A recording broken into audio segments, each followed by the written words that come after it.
And good Friday afternoon to everyone. First, let me start off by apologizing for how I sound. I have a horrible head cold, and I don't feel very well.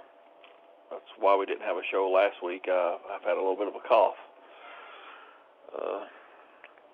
Let me start out. I cannot get around it. Let me start out by talking about the Rick Dyer, Muskie Allen tent video saga. If you guys, I know most of you guys know about it.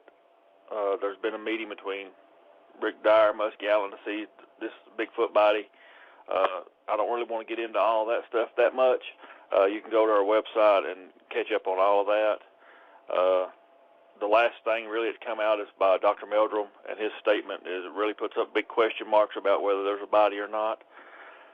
So you can go to our website, thecryptocrew.com, and catch up on all that news. But what I do want to address is that a lot of people have gave me some hate email and hate comments and are trying to say that I'm in on a hoax. And I want to make it clear that I'm not in on any hoax. As a matter of fact, I took a lot of time and steps to try to disprove the tent video. I even made a video showing that if it was a production mask, what to look for to try to get other people to try to debunk it. At this time, I don't know. One way I feel like maybe it was true, and then this new stuff comes out, and I really don't know. But I will continue to follow the story to some degree, and but I'm not involved in any hoax. Anybody that's in my inner circle that knows me knows that I would never be in on a hoax or anything like that. As a matter of fact, over the years, I have took a lot of time to expose fake photos and fake videos and things like that. So I don't know exactly what's going to happen with this tent video fiasco, but I don't know. We'll just have to keep following it and find out. But with that said, I want to go on and talk about my guest for today, which is Felipe, which we call him Bigdog Mendoza. And he will be here today talking about his sighting. And we want to maybe bring him on the air right now if we can figure out how this thing works. It's been a whole week. Hello, Big Dog. You are on the air. Hey, what's going on? Nothing but time. Nothing but time. Nothing but time. That's good. How are you this afternoon? Oh, I'm good. How about yourself? I'm okay, other than this head cold. I've slept some today, but man, I can't get over it. Oh, no, well, I'll tell you what, Big Dog. Let's start out. Let's start out by asking you a question about your encounter. Start out by telling us what state the encounter took place in and what you were doing when the encounter happened. Well, okay. I got an invitation to go change out batteries and SIM cards on some those game cams that they have out in the field out in Texas, near Crosby, Texas. East Texas area. So, my cousin invited me, Lupe, and of course I didn't want to pass it up. I've always been into crypto stuff, and so I was like, heck yeah, I would love to go. And we went out there, and man, I haven't been in the woods since I was young, and I was in no shape to do it either. I'm a big old chunky dude walking around in there, and I was getting tired. We had been walking around for 3 hours. We came up on our first camera, and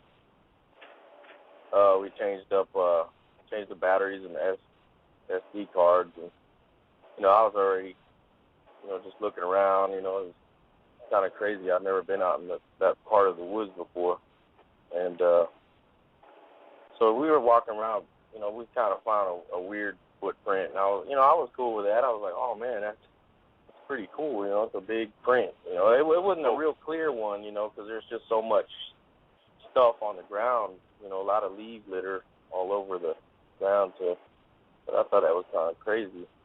But I was with Lupe and Brandon Garrett and Lupe's son. And, this is the first time I met, the guys, so I'm like, I hope these guys, don't want to, play a joke on me or whatever, because this is the first time I've been out.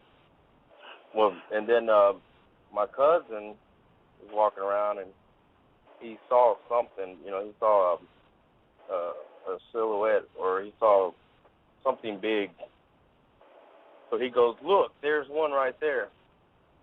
And that's when I was thinking, oh, here we go. They're going to start pranking me. So I look in the direction that he's pointing at, and I don't see anything. I'm like, oh, man, here we go. There's these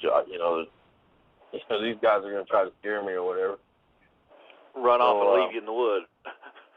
Yeah, I thought they were just going to prank me or something, and which I didn't think was smart because, there's a lot of hogs out there on that part of Texas, and so I had some firearms on me, and I was thinking, it's probably not a good idea to scare me, because, unless you, unless you got a Kevlar Bigfoot suit or something, it's probably going to be a good idea, So yeah. he's fumbling around with the camera, and, I'm just kind of sitting back going, oh, yeah, here we go. And he just says, forget this, and he starts running towards the direction.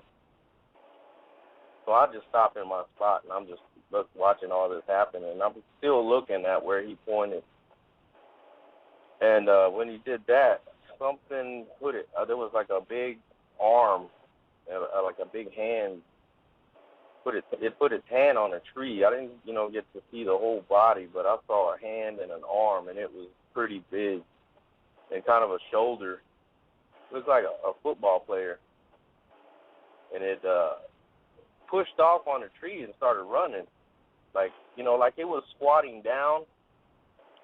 And when Lupe started running towards it, like it knew that it was fixing to be, seen or whatever, so it decided to push off and it took off. I mean, it was fast. When I saw that, I froze. I mean, I just didn't even know what to, I was like, oh my God. Was that your first sighting? That was my first. It's funny because it's the first time I've been out. 3 hours later in there, I was happy with that weird footprint, impression that I saw. But no, I got a little more than that. This was my first sighting. I froze. I had this fear that came over me where I was just speechless. I mean.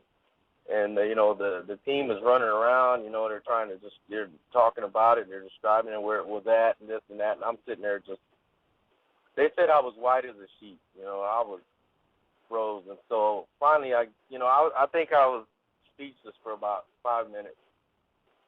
And I asked my cousin, I go, what color was it? Because I wanted to make sure that we saw the same thing. So he goes, it was black, and it was about, and when he said it was black, I was like, oh my God. I was freaked out, man. The feeling of fear, I have had a encounter or two. The feeling of fear is, there's nothing to be ashamed of, because Lupe's a very brave person to run after one, because there is a feeling of fear when you're in their presence. It's a scary thing. I mean, it was a childhood fear. I mean, I haven't been that scared since I was a kid, when you have horrible dreams or just something scares you real bad. And, I mean, I had that fear where, About how far away was it from you? I'm not real good with distance, but, I mean, it was man, I wish I could point at it, you guys could see, but it wasn't real far away, but it was, it wasn't that close either. But I mean, was close enough where I could see that it was just trying to get the heck out of there. You know, I think what it was is it was curious because we're tromping around in the woods, smashing everything, you know, and making all this noise. And I think it was kind of like, what the heck is going on? And it wanted to check us out. And, you know, we just happened to turn around and see it.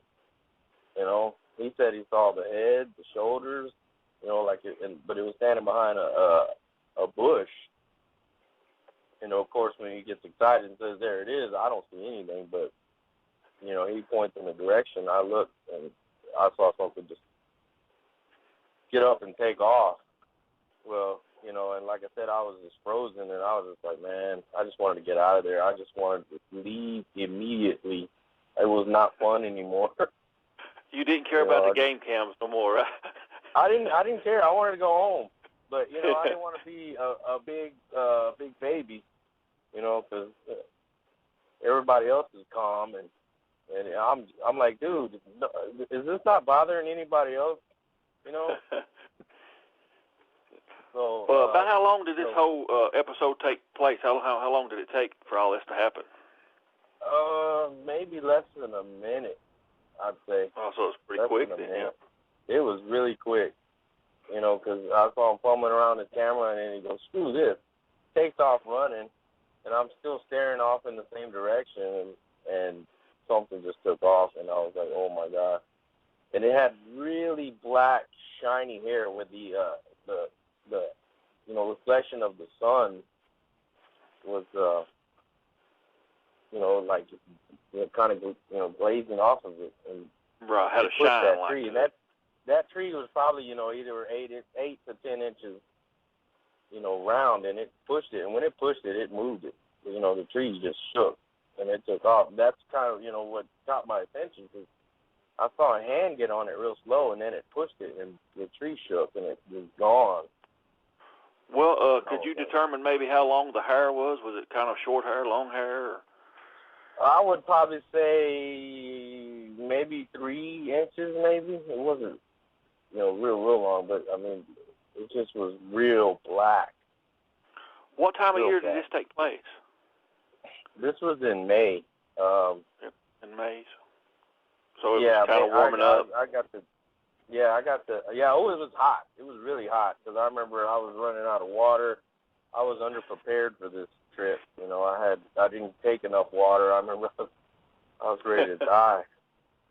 And, could you determine maybe how big it was, like height-wise, how tall it might have been, or? I'd say, you know, I've gone to a couple bars, and there's been the Texans players there. I'm not too familiar with all their names or whatever, because I'm not really a football fan, but it was about the size of those guys, about a good football. But now I'm at 6 feet, and I mean, it looked like a bodybuilder. You know, from the arm, it was real thick and muscular looking. I've heard them described that way, as a bodybuilder look before. Yeah, I mean, it where the, you know, I didn't really get to see the legs or anything, but it looked like, you know, from what I've seen, the arm, it looked pretty good size. Real thick. Didn't make any sounds or noises or anything that you heard of? No, sir. I didn't hear anything. And if it did, I was so scared. I don't remember. I was just like, it was crazy. I didn't expect to see that. I got, you know, way more than what I bargained for there. I was, you know, because when we first went in there, you know, like I said, you know, there's a lot of hogs, and I had a 45. I had 2 of them, one on each side. So I'm thinking, when we're first walking in there, I'm thinking, man, nobody better not mess with me out here, because I got some serious power here. And when I saw that, that was the last thing on my mind. I didn't even remember that I had a gun. I didn't remember nothing. I was just frozen. Well, it was paralyzing. Well, most people are always brought up and taught that there's nothing like that out there. I mean, and so when you do see it or something, you just struck with fear and you can't move. Or if you do move, it's away from it. Exactly. But, you know, it didn't end there. We decided to, you know, we had some other cameras that we wanted to check, and I was like, are you serious? We're going to go ahead and keep checking cameras? Yeah, like it's all right, because these guys have had experiences before, so they're I guess used to it. So we walk, and now I'm dragging in the back because these guys are all in shape and they're kind of leaving me behind, and not real far. They turn around and make sure that I wasn't dead yet. Did you feel like check bait? on me, but... What's that? I said, did you feel like bait? Yeah. I started to feel that way after a while because, and this is the reason why, because I kept feeling like we were being followed, and it was bad. And I don't know if it was because I was scared already, and maybe my paranoia kicked up real high, but we were going through this real narrow trail, and I just felt like it was just coming up behind the whole time. And when we finally got to this clearing, there's like a pipeline and like a little creek or whatever. So there's another camera they got set over there. And I remember it was just so hot, and for some reason I decided I wanted to wear all black. That was the first time and the last time I ever did do that. And I was dying. So we finally make it to the last camera, and we check everything, and they set it up, and they got it set where if anything crosses this little creek or whatever, it would pick it up. And they kind of give me a chance to cool down because I'm the rookie at this point. Everybody's offering their water, and I'm like, oh, I'm cool, I'm all right. And we start heading back, and of course everybody starts leaving me again. Well, I kind of got my shirt over my head because my head is, I keep a shaved bald head, and I put a wet T-shirt on top of my head, and when I was walking, I could hear something sounded like it was walking next to me, and and the bush is real thick out there, and every time I would take a step, it seemed like it was trailing, paralleling me. So, and I don't know if you ever been when you were young. Do you remember being so scared when you hear a noise and you don't want to move your blanket? You kind of cover your head with your blankets, and you're just so I remember scared being like that. Yeah, I remember being like that as an adult. Yeah, so that when I was walking and I stopped and I heard it take maybe 2 more steps and then it stopped, and I remember that. I was like, oh my God, I want to look, but I'm afraid that I'm just gonna straight see a Bigfoot there, man. I was like, oh my God. So I just like, man, this thing is, it's gonna, I'm gone. It's gonna mess me up. And I just kept going, and then I'd stop, and it would, a couple more steps, and it would stop, because there's a lot of leaves out there, so you could hear the crunching. And finally, the guys stopped, and I'm kind of started walking a little more faster, and they're like, hey, you all right? And I go, man, there's something parallel. And they said, yeah, it's been following for a while. And that's why I think I was being used for bait. And I was like, what do you mean been followed? Y'all know about this? Like, well, now, see, yeah. I've had that happen. Where they pace you for a while. And it gets scary because you can hear them, but you can't see them most of the time. Yeah, I could not. I finally got the balls to turn around and look, and I didn't see anything. And, I didn't. You know how you're just looking real fast. I was kind of scanning the area. I wasn't really. I should have slowed down. But, at that time, I didn't think about it. I was like, man, I really do wish I was at home right now. So finally, my boots are just killing me. And I was like, they're like, man, why don't you just rest? We're going to go, Lupe and Brandon, we're going to go get the car and come back and pick us up. Because apparently we weren't that far from the road. Of course, I couldn't see the road yet. And so Lupe's son waited with me. So I was like, I unzipped my boot, man, it was really hot. My feet were burning. They were sore. So we were kind of catching up. You know, I'm asking him about, you know, what his interest is on Bigfoot, and he's, you know, talking about he was stationed out in Washington, and he's had a couple encounters or whatever. Well, I'd say maybe we were sitting there for maybe about 3 minutes. And remember, I'm walking on a pipeline, and so everything, it was coming off on my left side, all the, you know, where it was trailing me or paralleling me. It was on the left side. Well, all of a sudden I hear this weird bird whistle, like it was trying to imitate a bird or something. And it just, when it did it, both of us stopped, and we stared at each other, and I go, you know what, I feel 100% better. Zipped up my boots. I think it's about time to go. And we could hear it on both sides now. Yeah, so I think they just was escorting us out, because the closer we got to the road, they seemed to kind of back off.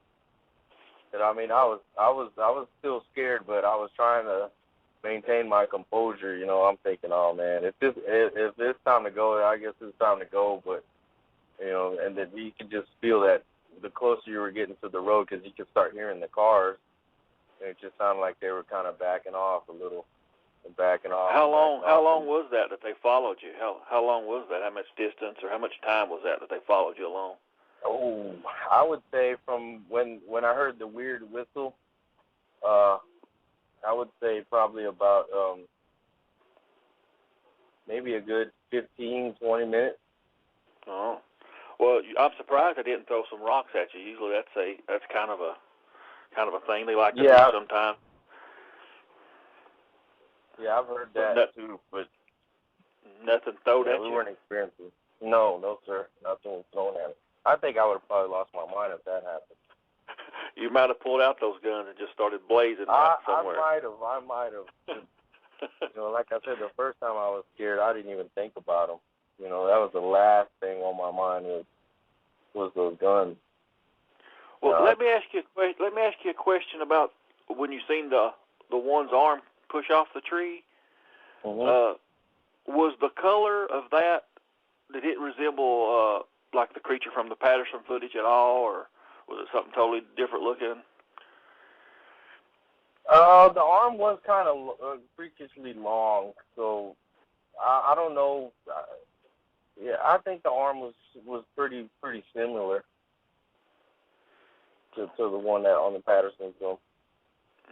Yeah, well, I know the Patterson film, you know, was debated a lot whether it's real or whether it's not, and there's people on both sides of the track on that. But yeah, you know, if other people see them and they look alike, which I know they all, you know, all of them do look somewhat different.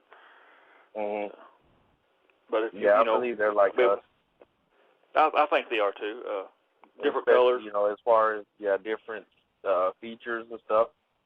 Yeah, I agree with that. I think that's the way it is too. And, well, have you been back to that area? Well, see, the first day when I got home that same day, I decided I'm done.